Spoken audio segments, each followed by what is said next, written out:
Monica channel KC Families Class Special Hi. Happy morning friends. காலங்கத்துல நல்லா பனியா வெளில பாக்குறதுக்கு எவ்வளவு அழகா இருக்குல்ல. போக போக வெயில் புழக்க ஆரம்பிச்சிடுது. நான் வந்து ஓடிஜில பிரிஸ்டா பண்ண போறேன். பிரிஸ்டானா ஒண்ணும் இல்ல, அந்த கிறிஸ்பி ஃப்ரைடு ஆனியன்ஸ் பண்ண போறேன். எதுக்காகன்னு பாத்தீங்கன்னா மட்டன் பிரியாணி பண்ண போறேன். அதாவது இந்த தொன்ன பிரியாணி எல்லாம் பண்ணுவாங்கல்ல, அந்த மாதிரி சீரக சம்பால என்னுடைய ஸ்டைல்ல ஒரு பிரியாணி பண்ண போறேன். அதுக்கு தான் தேவையான பொருட்கள்லாம் இங்க நான் சொல்லிட்டு இருக்கேன். என்னன்னு பாத்தீங்கன்னா இஞ்சி பூண்டு விழுது வந்து ஒரு 7 இருந்து 8 டேபிள் ஸ்பூன் எடுத்து வச்சிருந்திருப்பேன். 4 பச்சை மிளகா, ஒரு கையால் ஆள்னா எவ்வளவு புதினா கொத்தமல்லி வருதோ அவ்வளோ, பெரிய வெங்காயம் 1, சின்ன வெங்காயம் வந்து ஒரு 25-30 இருக்கும்னு நினைக்கிறேன், சின்ன சின்னதா. சோ இது எல்லாத்தையுமே சேர்த்து நம்ம வழுவழுன்னு அரைச்சுக்க போறோம். விழுதாட்டும் புதினா கொத்தமல்லி கடைசியா சேர்த்து அரைக்கலாம். தெரியாம அந்த வெங்காயத்தோட கொஞ்சம் புதினா கொத்தமல்லி மாட்டிட்டு வந்துருச்சு. தக்காளி வந்து ஒரு 3 தக்காளி பழம் ஆட் பண்ணிருக்கேன். ஒரு பட்டை, 3-4 ஏலக்காய், ஒரு 6-7 லவங்கம், ஒரு ஸ்டார் ஆனிஸ் இதெல்லாம் சேர்த்திருக்கேன். அப்புறம் கரம் மசாலா ஒரு 1/2 ஸ்பூன் சேர்த்துக்கலாம். பிரியாணி மசாலா ஒரு 1/2 ஸ்பூன் சேர்த்துக்கலாம். சிகப்பு மிளகாய் தூள் வந்து உங்க காரத்துக்கு ஏற்ற மாதிரி சேர்த்துக்கோங்க. பச்சை மிளகா வேற இருக்கு. நான் வந்து பாத்தீங்கன்னா குட்டி ஸ்பூன்ல 2 ஸ்பூனும், தனியாவும் 2 ஸ்பூனும், தேவையான அளவு உப்பும் சேர்த்து நல்லா வழுவழுன்னு விழுத அரைச்சிட்டு, நான் கைப்பிடியில எடுத்து வச்சிருந்தேன் இல்லையா புதினா கொத்தமல்லி, அதையும் சேர்த்து நல்லா நான் வழுவழுன்னு விழுதாட்டம் அரைச்சிடுறேன். அதுக்கப்புறம் 1/4 கப்பு புளிக்காத கெட்டி தயிர் அதையும் இது கூட சேர்த்து நல்லா விழுதாட்டம் அரைச்சுக்குவோம். 1 கிலோ மட்டன் நல்லா கிளீன் பண்ணி வச்சிருக்கிறேன். அதுல இந்த விழுத ஃபுல்லா நம்ம ஆட் பண்ணிட போறோம். நல்லா மிக்ஸ் பண்ணிடலாம். பிரிஸ்டால நல்லா ஒரு கை அளவுக்கு பிரிஸ்டா எடுத்து நான் போட்டுடுறேன். அதையும் சேர்த்து நல்லா நம்ம மிக்ஸ் பண்ணி விட்டுறலாம். மிக்ஸ் பண்ணிட்டு ஒரு 1 மணி நேரம் அதை டிஸ்டர்ப் பண்ணாம நல்லா ஊறட்டும்னு வச்சிடலாம். அது ஊறுனா சூப்பரா இருக்கும். சோ அது ஊறிட்டு இருக்க மீன் டைம்ல நான் மீதி இருக்கக்கூடிய மட்டன், கொஞ்சம் வீட்டுக்கு நிறைய கெஸ்ட் எல்லாம் வந்திருக்கனால அன்னைக்கு நான் கொஞ்சம் நிறையவே செஞ்சிருந்தேன். மட்டன் பிரியாணி மட்டும் இல்லாம மட்டன் கிரேவியும் தொக்கு மாதிரியும் நான் செஞ்சிருந்தேன். சோ அந்த மட்டனை தனியா வேக வச்சு எடுத்து அதுல இருந்து சூப் எடுத்து எல்லாருக்கும் கொடுத்தாச்சு. நம்ம பிரியாணி தாளிச்சு விட்டுறலாம். சூடான குக்கர்ல எண்ணெயும் நெய்யும் சேர்த்து நான் விட்டுட்டு அதுல சும்மா பேருக்கு ஒரு பீஸ் வந்து ஹோல் கரம் மசாலா சேர்த்துட்டு ஒரு பிரிஞ்சலையும் சேர்த்திருக்கிறேன். அதுக்கப்புறம் நம்ம மேரினேட் பண்ணி வச்சிருக்கக்கூடிய மட்டன் இருக்குல்ல, அதையும் நம்ம சேர்த்துடலாம். சேர்த்து நல்லா ஒரு 4-5 நிமிஷம் வதக்கி விடலாம். அதுல இருந்தே நல்லா தண்ணி வரும். கொஞ்சம் எக்ஸ்ட்ராவா புதினா கொத்தமல்லி இருந்தது, அது ஃபிளேவருக்கு நான் அதையுமே ஆட் பண்ணி விட்டுக்கிறேன். இந்த தண்ணியே பிரியாணிக்கு எனக்கு கரெக்டா இருக்கும்ன்றதுனால எக்ஸ்ட்ரா தண்ணி ஆட் பண்ணல. இந்த தண்ணிலேயே நான் பிரியாணி செஞ்சு முடிச்சிட போறேன். நல்லா மட்டன் வெந்து வந்ததுக்கு அப்புறமேட்டு ஒரு 1/2 மணி நேரம் கழுவிட்டு ஊற வச்சு வச்சிருக்கக்கூடிய சீரக சம்பா அரிசியை நான் அதுல சேர்த்துடுறேன். தண்ணியும் அரிசியும் ஒன்னா சமமா வர வரைக்கும் அப்படியே கிளறி விடுறேன். அதுக்கப்புறமேட்டு திருப்பி பிரிஸ்டா கொஞ்சம் போட்டுக்கிறேன். ஒரு 1/2 லெமன் பிழிஞ்சு விட்டுக்கிறேன். கொஞ்சம் இருந்த புதினா கொத்தமல்லியை மேலாப்புல விட்டுக்கலாம். நெய் 1 ஸ்பூன் விட்டுக்கலாம். தேவைப்பட்டா நீங்க முந்திரியெல்லாம் நெய்ல வதக்கி கூட இதுல சேர்க்கறதா இருந்தா சேர்க்கலாம். அதுக்கப்புறம் நம்ம தம் போட போறோம். க்ளோஸ் பண்ணிட்டு விசிலும் போட்டுட்டு சின்ன பர்னர்ல ஃபுல் சிம்ல வச்சு ஒரு 10 to 15 மினிட்ஸ் அப்படியே விட்டுருங்க. அதுக்கப்புறம் ஸ்டவ் ஆஃப் பண்ணிட்டு பிரஷர் ரிலீஸ் ஆகுற வரைக்கும் டிஸ்டர்ப் பண்ணாம விட்டுட்டு, பிரஷர் ரிலீஸ் ஆனதுக்கு அப்புறம் ஓபன் பண்ணீங்கன்னா சூப்பரான பிரியாணி தயாரா இருக்கும். நான் குழந்தைக்கு எல்லாம் செய்யறேன். வீட்டுக்கு வந்து நிறைய பசங்க எல்லாம் வராங்க, இல்ல பெரியவங்க வராங்கன்னா நான் வந்து ஓரளவுக்கு பிரியாணி நல்லா வெந்திருக்கணும், உதிரியா இருக்கணும், ஆனா நெத்தா இருக்கக்கூடாது, அந்த மாதிரிதான் செய்வேன். அதுவும் மட்டன் பிரியாணி செய்யும் போது அந்த போனை உதறனா அந்த பீஸ் வந்து அப்படி கீழே விழுந்துடணும், அந்த மாதிரிதான் இருக்கணும், நல்லா வெந்திருக்கணும், அந்த மாதிரி தான் நான் செய்வேன். சோ சின்ன பசங்க எல்லாம் வரதுனால அந்த மாதிரி நான் செஞ்சிருந்தேன். ரொம்ப பெர்ஃபெக்டான சூப்பரான பிரியாணி வந்தது. ஒரு வாட்டி அந்த மாதிரி ட்ரை பண்ணி பாருங்க. இந்த பக்கம் மட்டன் கிரேவிக்காக சுடான கடாயில தாராளமா எண்ணெய் விட்டு ஹோல் கரம் மசாலா, கருவேப்பிலை, பெரிய வெங்காயம், சின்ன வெங்காயம் எல்லாமே சேர்த்து நம்ம வந்து தாளிச்சுட்டு வதக்கிக்க போறோம். தேவையான அளவு உப்பு, நல்லா 3-4 டேபிள் ஸ்பூன் இஞ்சி பூண்டு விழுதெல்லாம் சேர்த்து நல்லா பச்சை வாசனை போற அளவுக்கு நம்ம வதக்கிக்கலாம். வேக வச்ச மட்டனையும் அப்புறம் மட்டன் சூப் எடுத்திருந்தோம் இல்லையா, அதையும் சேர்த்துக்கலாம். வெறும் மட்டன் சேர்த்தாக்கா நல்லாவே இருக்காது, அந்த சூப்ல தான் எல்லா டேஸ்டும் இருக்கும். சோ கண்டிப்பா இதுல நீங்க சூப்பையுமே ஆட் பண்ணணும். சோ அந்த வேக வச்ச மட்டன் சூப்பு எல்லாமே ஆட் பண்ணிக்கிறோம். அப்புறம் குழம்பு மிளகாய் தூள் ஒரு 3 ஸ்பூன் போட்டிருந்தேன். சீரகத்தூள் 1 ஸ்பூன் போட்டிருந்தேன். சோம்பு தூள் 3 ஸ்பூன் போட்டிருந்தேன். ஒரு மாதிரி சுக்கா கிரேவி மாதிரி செய்ய போறேன். ட்ரையா இல்லாம ஒரு கிரேவி மாதிரி செய்ய போறேன். கொஞ்சம் காரம் கம்மியா இருக்கிற மாதிரி ஃபீல் ஆகுதுன்னு ஜி சொன்னதுனால இன்னும் கொஞ்சம் குழம்பு மிளகாய் தூள் ஆட் பண்ணி நல்லா கொதிக்க விட்டேன். ஏற்கனவே வெந்த மட்டன் தான், ஆனா பச்சை வாசனை போய் வர வரைக்கும் நீங்க நல்லா அதை வேக வச்சு க்ளோஸ் பண்ணி அப்பப்ப திறந்து வதக்கி விடுங்க. ஓரளவுக்கு நல்லா இந்த மாதிரி வந்ததுக்கு அப்புறமேட்டு நான் வந்து எக்ஸ்ட்ராவா ஒரு ஸ்பூன் நல்லெண்ணெய் விட்டுக்கிறேன். மேலாப்புல தூவி விட்டுட்டு மூடி வச்சு ஒரு 3 நிமிஷம் 4 நிமிஷம் நான் அப்பப்ப வதக்கி விட போறேன். நல்லா இந்த மாதிரி எண்ணெய் எல்லாம் பிரிஞ்சு தொக்காட்டம் சூப்பரா வந்ததுக்கு அப்புறம் நீங்க வந்து ஆஃப் பண்ணிடலாம். சமையல் வேலையெல்லாம் முடிச்சாச்சு. வாய பழக்கிற மாதிரி ஒரு சூப்பரான ப்ராடக்ட் பத்தி நான் உங்களுக்கு சொல்றேன், வாங்க தெரிஞ்சுக்கலாம். இதுதான் அகாரோ கிரெஸ்ட் ஸ்பாட் கிளீனர். இது 450 watts power and 12 kilo pascal powerful சக்ஷனோட வருதுங்க. இது ஒரு சூப்பர் சக்ஷன் கிளீனிங் மெஷின்ங்க. இதுல ஒரு main unit, standard brush, deep stain brush, self cleaning brush, 5 meter quick release cord ரேப்பும் கொடுத்திருக்காங்க. 1.2 மீட்டர் ஹோஸ் பைப்பும் கொடுத்திருக்காங்க. இது மாதிரி ஹேண்டில் கொடுத்திருக்காங்க. டூவல் டேங்க் வருது. ஒன்னு வந்து 1.8 லிட்டர் ஸ்டோரேஜ் டேங்கும், இன்னொன்னு 600 ml டர்ட் கலெக்ஷன் டேங்க் கொடுத்திருக்காங்க. பவர் பட்டனை பிரஸ் பண்ணி நீங்க ட்ரை வேக்யூம் கிளீன் பண்ணிக்கலாம். எப்பவுமே நார்மலா எல்லா வேக்யூம் கிளீனரும் எப்படி வேலை செய்யும் அதே மாதிரி இது வேலை செய்யும். நான் சொன்ன மாதிரி 12 கிலோ பாஸ்கல் பவர்ஃபுல் சக்ஷன் இருக்கிறதுனால கார்பெட்ஸ், அப்ஹோல்ஸ்ட்ரி, மேட்ரஸஸ், ஆட்டோ இன்டீரியர்ஸ்ல இருக்கக்கூடிய ஸ்டெயின்லாம் லிஃப்ட் பண்றதுக்கு இது ரொம்பவே ஹெல்ப்ஃபுல்லா இருக்கு. ஃபாஸ்டரா ஸ்பாட்லெஸ்ஸா கிளீனிங் பண்ணிடுதுங்க. அதே ஒரு பக்கம் நான் சொன்னேன் இல்லையா, வாட்டர் டேங்க்ல நீங்க வாட்டர் ஃபில் பண்ணிட்டு தேவைப்பட்ட கிளீனிங் லிக்விடும் அதுல போட்டுக்கலாம். ஹோஸ்ல கொடுத்துக்கிற பட்டனை பிரஸ் பண்ணி அந்த லிக்விட நீங்க ஸ்ப்ரே பண்ணிக்கலாம். அதுக்கப்புறம் நீங்க வெட் வேக்யூமும் பண்ணிக்க முடியுது. டக்குன்னு ஒரு சவுண்ட் வரும், அழகா ஃபிக்ஸ் ஆயிடுச்சு. அந்த பட்டனை பிரஸ் பண்ண ஸ்ப்ரே பண்ணும்போது தண்ணி வருது பாருங்க. கிளீனிங் லிக்விட் இருந்துச்சுன்னா அதையும் அதுல மிக்ஸ் பண்ணி பிரஷ் வச்சு ஸ்க்ரப் பண்ணிட்டு இந்த மாதிரி எல்லா தண்ணியும் நீங்க இழுத்துடலாம். And deep stain brush spray பண்ணி ஸ்க்ரப் பண்ணி கிளீன் பண்ண ஹெல்ப் பண்ணுதுங்க. இந்த மாதிரி கெச்சப் மட்டும் இல்ல, குழந்தைங்க கண்டது சோஃபால கொட்டுவாங்க. இந்த மாதிரி எந்த கரையா இருந்தாலும் எவ்வளவு கிளீன் ஆயிடுது பாருங்க. அழுக்கு தண்ணி அப்படியே உள்ள சக்ஷன் ஆகுறது நல்லா தெரியுது பாருங்க. எவ்வளவு அழுக்கு இருக்கு. பார்க்க வெள்ளை வெளியேன்னு இருக்க மாதிரி இருக்கும். ஆனா யூஸ் பண்ணும்போது தான் இவ்ளோ அழுக்கு இருக்கா அப்படின்னு நமக்கு தெரியும். ரொம்பவே இது யூஸ்ஃபுல்லா இருக்குங்க.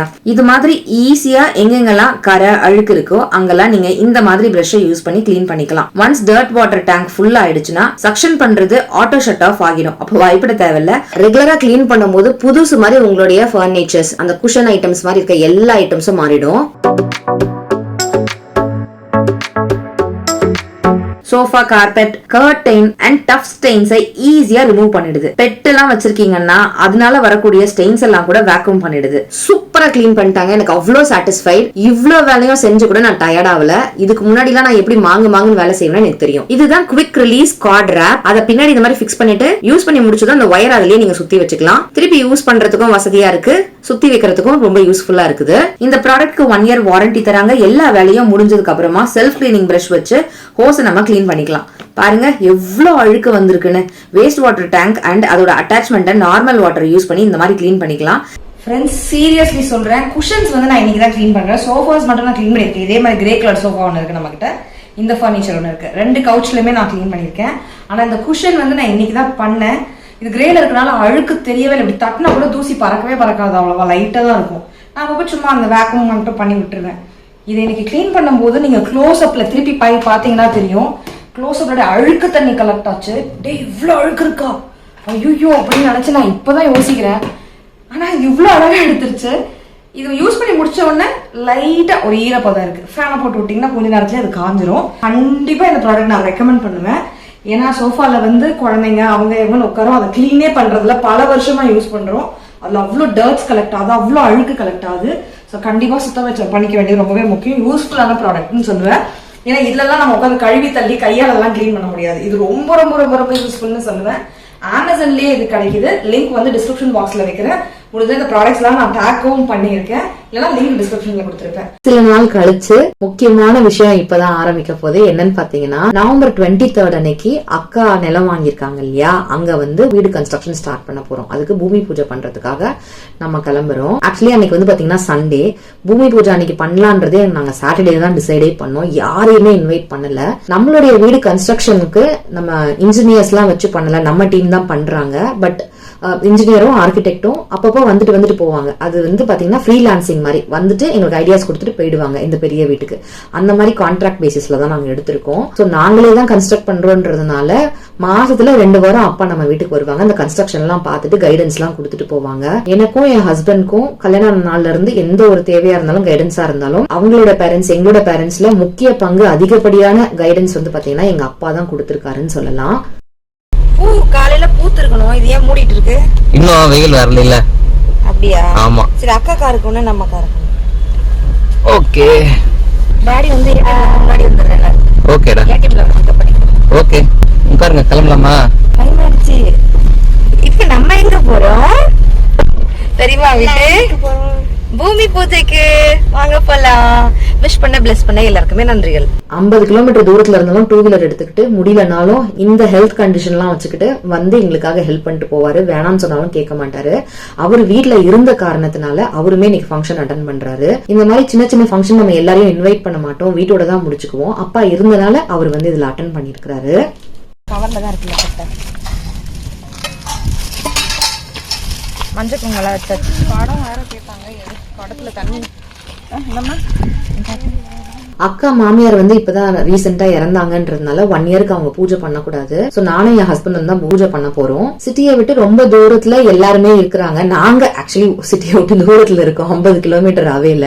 சோ யாருக்குமே நாங்க சொல்லல, டேட்டே முன்னாடி நாள் தான் பிக்ஸ் ஆச்சு. ஏன்னா மழை புயல் அது இதுன்னு சொல்லியிருந்தனால கன்ஃபார்மா இல்லையான்றதாவே டவுட்டாவே இருந்தது. ஏன்னா அக்ரிமெண்ட் சைன் பண்ணவே டிலே ஆச்சு, நிறைய சேஞ்சஸ் போயிட்டு இருந்தது. மழையெல்லாம் பெஞ்சு அங்க சதசதன் இருக்கு பாருங்க.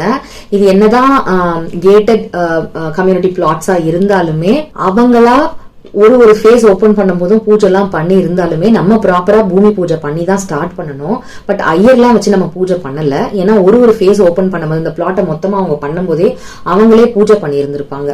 சோ நார்மலா நம்ம வந்து பில்டர் டீமை வச்சு நம்ம பூஜை போட்டுடலாம் அப்படின்னு சொல்லி பூமி பூஜை நம்ம அப்படிதான் போடுறோம். நம்ம வீட்டுக்கு நம்ம ஐயர் வச்சு பூஜை போட்டதுக்கான ரீசன்ஸ் நான் ஏற்கனவே சொல்லி இருந்திருக்கேன். அங்க ஒரு வீடு ரொம்ப நாளா பூட்டி கிடந்தது, அங்க நிறைய ஸ்னேக்ஸும் இருந்தது, அது ஒரு பூத் பங்களா மாதிரி இருந்தது. அதெல்லாம் இடிச்சு நம்ம கட்ட போறோம். ஒரு டைரக்டா ஒரு ஓனர் கிட்ட இருந்து நம்ம வாங்கியிருக்கோம். சோ ப்ராப்பரா பூஜை போடணும், மனசுக்கு திருப்தியா இருக்கணும், நம்ம மனசுதான் முக்கியம், திருப்தி அடைறதுதான் முக்கியம். நம்ம வந்து ப்ராப்பரா ஐயரை வச்சு பண்ணிருந்தோம். இங்க அந்த மாதிரி வீடெல்லாம் இடிக்கல, அந்த மாதிரி இல்ல பாருங்க. அந்த இடமே பாருங்க ரம்யமா ரொம்ப அழகா இருக்கு. ப்ராப்பரா லே அவுட் போட்டு விக்கிறவங்க கிட்ட இருந்து நம்ம வாங்கியிருக்கோம். அவங்களே பூஜை எல்லாம் போட்டு இருந்திருப்பாங்க. இங்க வீடு அது இதெல்லாம் இல்ல, அதனால நம்ம வந்து அப்படியே டைரக்டா சாதாரணமாவே பூஜை போட்டுக்கலாம், ஐயர்லாம் வைக்க வேணாம் அப்படின்றதுனால நம்ம வைக்கல. சோ இப்படிதான் பண்ணணும் அப்படிதான் பண்ணணும்ன்றதே கிடையாது. அவங்கவுங்க வசதிக்கு ஏத்த மாதிரியும் அவங்களோட மனசு திருப்திக்கு ஏத்த மாதிரியும் நம்ம பூஜை போட்டுக்கலாம். சோ நம்ம வந்து அன்னைக்கு சிம்பிளா தான் பூமி பூஜை வந்து பண்ணியிருந்தோம். நிறைய பேரை கூப்பிட்டு செய்யணும்னு தான் ஆசை. அக்கா மாமாவே பூஜை பண்ண முடியாத சூழ்நிலை. அத்தை இருந்து ஃபர்ஸ்ட் டெத் ஆனிவர்சரி முடிஞ்சதுக்கு அப்புறம் தான் அவங்களே கற்பூர தீபார்த்தனையோ தேங்காய் உடைக்கிறதோ பூஜையவே அவங்களே பண்ணலாம். சோ சிம்பிளா தான் பண்றோன்றதுனால எல்லாரையும் இன்வைட் பண்ண வேண்டாம் அப்படின்றதுனாலே நாங்க யாருக்குமே சொல்லல. அப்படியே வீட்டோட டக் டக் டக்குன்னு பண்ணிடலாம், மொத்தமா கிரக பிரவேசத்துக்கு பண்ணிக்கலாம் அப்படின்னுட்டு. நான் மட்டும் வந்திருக்கேனே அப்படின்னு நீங்க நினைக்கலாம். நிறைய வாட்டி சொல்லியிருக்கேன், அக்கா ஃபேமிலினாலே நானும் எங்க குடும்பமும் அதுல இருக்கும்.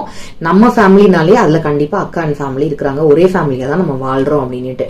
அப்பா இன்னைக்கு வீட்டுல இருந்தனால அப்பாவுமே இந்த ஃபங்க்ஷன் அட்டன் பண்ணிருக்காரு. இல்லன்னா 50 கிலோமீட்டர் திடீர்னு சொல்லி திடீர்னு வந்துட்டு போயிருக்க முடியாது, டிராவல் பண்ணிருக்க முடியாது. ஏன்னா என்னுடைய பேரண்ட்ஸ் அவருடைய பேரண்ட்ஸ் எல்லாருக்குமே கொஞ்சம் ஏஜ் ஆயிடுச்சு, ஹெல்த் ப்ராப்ளம்ஸும் இருக்குது. சும்மா நினைச்ச நேரத்துக்கு வந்துட்டு போறதுலாம் முடியாது. அன்னைக்கு எங்களுடைய பிளெஸிங்ஸ் அப்பா இருந்தனால அன்னைக்கு அட்டன் பண்ண முடிஞ்சது. அது வரைக்கும் ஒரு சந்தோஷம் தான். சிம்பிளா பொரி கல்ல அதெல்லாம் வைப்போமா, அது வச்சிருந்தோம். அப்புறம் பிள்ளையார் பிடிச்சி வச்சிருந்தோம், காமாட்சி விளக்கு வந்து ஏத்திருந்தோம், ஸ்வீட்டு பழம் அதெல்லாம் வச்சு நம்ம வந்து தட்சணெல்லாம் வச்சு ஊதுபத்தி சாம்பிராணி எல்லாம் காமிச்சு நம்ம வந்து அன்னைக்கு பூஜையை முடிச்சுட்டு 9 கல்லு வச்சு அந்த எங்க வீடு கட்ட போறோமோ அந்த இடத்துல ஈசானியா மூலைன்னு சொல்லுவாங்க. நார்த் ஈஸ்ட் கார்னர் தான் ஈசானியா மூலைன்னு சொல்லுவாங்க, இல்லைன்னா சனி மூலை அப்படின்னு சொல்லுவாங்க. அந்த மூலையில தான் இந்த பூஜை பண்ணுவாங்க. 9 செங்கலை வச்சு பண்ணுவாங்க. ஒருத்தரா கூப்பிட்டு அதெல்லாம் வைக்க சொல்லியிருந்தாங்க. இனிஷியலான சில ப்ரொசீஜர்ஸ்லாம் மட்டும் நானும் என் ஹஸ்பண்டும் சேர்ந்து பண்ணோம். அடுத்தது அப்பா பண்ணாங்க. ராகேஷ் அக்கா மாமா எல்லாம் வந்து தூரத்துல இருந்து பார்த்து பண்ணாங்க. கல்லு வந்து வைக்கலாம் அப்படின்னு சொன்னதுனால லாஸ்ட் கல்லு எல்லாம் மட்டும் அவங்க வந்து எடுத்து ஒண்ணு வச்சாங்க. ஷர்வின் வந்து இந்த சேத்துக்குள்ள கால வைக்கிற கைய சேரா இருக்கு, சதச்சதன் இருக்கு, நான் இதுல வைக்க மாட்டேன் அப்படின்னு சொல்லி ஸ்லிப்பரை தான் போட்டுட்டு வந்தான். நானும் தெரியாம ஸ்லிப்பரை உள்ள போட்டு போயிட்டேன். ஸ்லிப்பரை உள்ள மாட்டிக்கிட்டு கால் வெளில வரல. இங்க இருந்து பார்க்கும்போது ஏதோ ஒரு வயல் இடம் மாதிரி இருக்கு, பச்சை பசேல் இருக்குன்னு நினைப்பீங்க. நம்ம வந்து கொஞ்சம் ரோடு பக்கத்திலேயே வாங்கியிருக்கோம், ஆன் ரோட்லயே கிட்டத்தட்ட ஒரு 2-3 வீடு தள்ளி.